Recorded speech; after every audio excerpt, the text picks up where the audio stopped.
کو खुरचने पे तुम्हारे नाखून के अंदर जो मिट्टी आई होगी, अल्लाह तुमसे वो भी पूछेगा। हदीस पाक में तो यहाँ तक आया है, बगैर सींग बकरी को, सींग वाली बकरी ने जो सींग मारी थी, अल्लाह ताला सींग वाली बकरी से पूछेगा कि बगैर सींग वाली बकरी को तूने सींग क्यों मारा था, और अल्लाह बगैर सींग वाली बकरी को बदला दिलाएगा। जरा सोचो, जो लोगों के लिए महशर नहीं है, जो लोग शरीयत के मुकल्लफ नहीं है, जब उनको वहां बदला दिया जाएगा तो हमारा क्या बनेगा? ये फिक्र होनी चाहिए हमें, और हमें नहीं है महशर की फिक्र। हम तो सोच रहे मौलाना यूं जन्नत मिलेगी क्योंकि हमने मौलाना शाहिद का दामन पकड़ा है, हमने सैयद मोहम्मद साहब का दामन पकड़ा है। एक बात मैं आपसे अर्ज करूं, सच्ची बात अर्ज करूं, सबके दामन की अहमियत अपनी जगह। एक बात आपको बताऊं, आपके हमारे होश ठिकाने आ जाएंगे। जिन लोगों ने डायरेक्ट रसूलुल्लाह का दामन पकड़ा था, डायरेक्ट, उनमें एक हस्ती का जिक्र मैं करता हूं जिसको शरहुस सुदूर में अल्लामा जलालुद्दीन सुयूती रहमतुल्लाह अलैह ने लिखा है।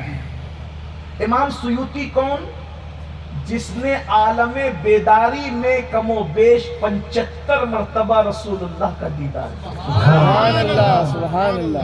सुयूती कोई छोटा मोटा इंसान नहीं। अब ध्यान से सुनना, मैं बेअदबी के लिए नहीं कह रहा हूं, अल्लाह हमारी नियतों को जानता है, क्योंकि ये इस्लाम मुआशरा की बात है। हुजूर के असहाब में एक सहाबी का इंतकाल होता। उलमा की तवज्जो इसलिए चाहता हूं कि इनकी मालूमात में इजाफा तो नहीं करूंगा, लेकिन अगर मैं गलती करूंगा तो ये तवज्जो करें कि मेरी इस्लाह यही करती, और आप सबकी तवज्जो।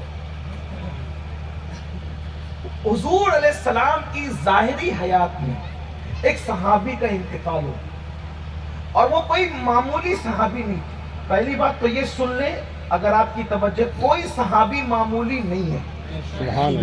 हमारे दरमियान कुछ लोग कहते हैं कि अदना से अदना सहाबी, मैं इससे मुत्तफिक नहीं हूं।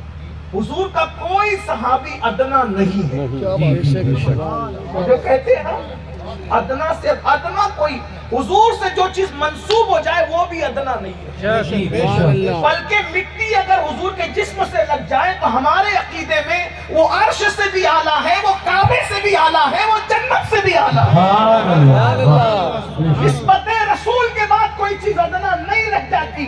इसलिए मैं कम से कम बोलते वक्त ये जरूर ख्याल, हालांकि उनकी नीयत कोई तौहीन की नहीं होती, वो समझाने के लिए कहते हैं, लेकिन हमारा मसलक सरापा अदब है। हुजूर का कोई सहाबी कभी अदना हो ही नहीं सकता। हाँ, दर्जात जरूर है, तो हम ये कहते हैं पिछले दर्जे का, पिछले दर्जे का, पिछले दर्जे का दर्जात भी हम तकसीम करते हैं, लेकिन कोई सहाबी अदना नहीं, क्योंकि जिसका नबी सबसे औला वो आला हो, उसका सहाबी भी आला ही आला है। सुभान अल्लाह, वाह, बहुत खूब भाइयों, जब हमारे हजरत आला है, जी वाह, क्या हमारे यहाँ तो हजरत भी आला है, तो सहाबी अदना कैसे हो सकता? हमारे यहाँ तो हजरत भी आला है, हमारे यहाँ तो आलिम भी आला है, हमारे यहाँ तो मुफ्ती भी आला है।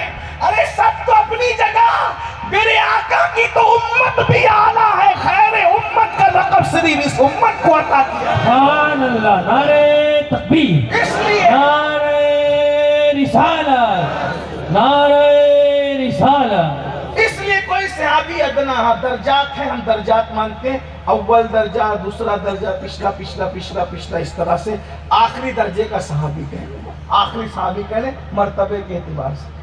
तो हुजूर के सहाबा में एक सहाबी है जिनको हुजूर ने लक़ब अता किया है सैयदुल अंसार,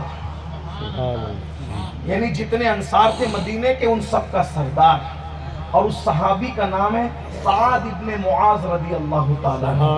इनका हुजूर की ज़ाहिरी हयात में विसाल हुआ, एक बात। और जिन सहाबा का ज़ाहिरी हयात में विसाल हो गया, उनके ईमान पे खात्मे की जमानत और गारंटी यही है कि उनके जनाजे में हुजूर ने शिरकत, यानी उनके मोमिन होने में कोई शक नहीं। वो सनद याफ्ता मोमिन है, वो सनद याफ्ता मोमिन है जिसके जनाब। और بعد میں جو حضور کے صحابہ ہیں وہ بھی ہمارے سروں کے تاج اور سب شان والے. جی مفہوم مخالف کی طرف نہ جائیے گا، لیکن صرف عظمت بتانا ہے جن کا حضور کی ظاہری حیات میں. ارے لوگ تو تمنا کرتے تھے کاش میں حضور کی حیات میں مر جاتا، حضور میرے جنازے میں چلے آتے. اور ان کا آنا میرے لیے کتنی بڑی چیز. بھائی اگر پیر صاحب آ جائیں جنازے میں تو کتنی بڑی بات ہوگی. لوگ کہتے ہیں کسی کا جنازہ مفتی اعظم نے پڑھایا، کسی کا جنازہ مجاہد ملت نے پڑھایا، کسی کا جنازہ محدث اعظم نے پڑھایا. یہ کہتے ہیں نا شان والے لوگ ہیں، لیکن اللہ اکبر وہ کتنا خوش نصیب ہوگا جس کے جنازے میں حضور شریک ہو رہے ہیں. پھر ان کو لقب سید الانصار کا عطا کر رہے ہیں. سید الانصار ہی نہیں، خود جنازے میں بھی شریک ہیں.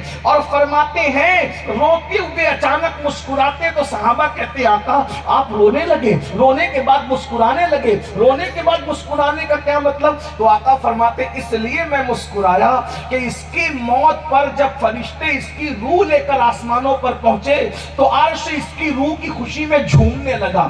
جس کی خوشی میں، موت کی خوشی میں عرش جھومے، روح کی آمد کی خوشی میں عرش جھومے، وہ کتنا نیک ہوگا. سید الانصار 70,000 فرشتوں کی آمد، خود مصطفیٰ جان رحمت کی جنازے میں آمد، عرش کا جھومنا. اللہ اکبر. نیک ہونے میں کوئی شک ہے؟ جنتی ہونے میں کوئی شک ہے؟ مل کے بولو کوئی شک ہے؟ بلکہ ہم تو کہتے ہیں جیسے جنت کا ہونا یقینی ہے ویسے نبی کے تمام صحابہ کا جنتی ہونا یقینی ہے. کیونکہ جس زبان نے جنت کا پتہ بتایا اسی زبان نے صحابہ کے جنتی ہونے کا اعلان کر دیا. اور قرآن کہتا ہے وَكُلًّا وَعَدَ اللَّهُ الْحُسْنَى، ہم نے ان سب کے ساتھ حسنہ یعنی جنت کا وعدہ کیا ہے. سبحان اللہ سبحان اللہ. اب حضور جنازے میں شریک، اتنے بڑی ہستی، غوث قطب کلندر ابدال سب نیچے ہیں. یہ وہ ہستی سید الانصار سعد ابن معاذ رضی اللہ تبارک و تعالی عنہ. حضور جنازے میں، صحابہ، صدیق اکبر بھی جنازے میں، فاروق اعظم بھی جنازے میں، عثمان غنی بھی جنازے میں، مولا علی بھی جنازے میں. یہ سب جنازے میں، عشرہ مبشرہ جنازے میں ہیں. میت رکھ دی گئی، مٹی برابر کر دی گئی. صحابہ کہتے ہیں کہ اللہ کے رسول کے چہرے پہ ہم نے دیکھا کہ غم کے آثار تھے، پریشانی کے آثار تھے. پھر حضور علیہ السلام نے کہا اللہ اکبر، اللہ اکبر، سبحان اللہ، الحمدللہ، الحمدللہ. یہ حدیث صحیحہ میں بھی موجود ہے. جی. پھر جب حضور نے پڑھا کچھ دیر کے بعد حضور علیہ السلام کے چہرے پہ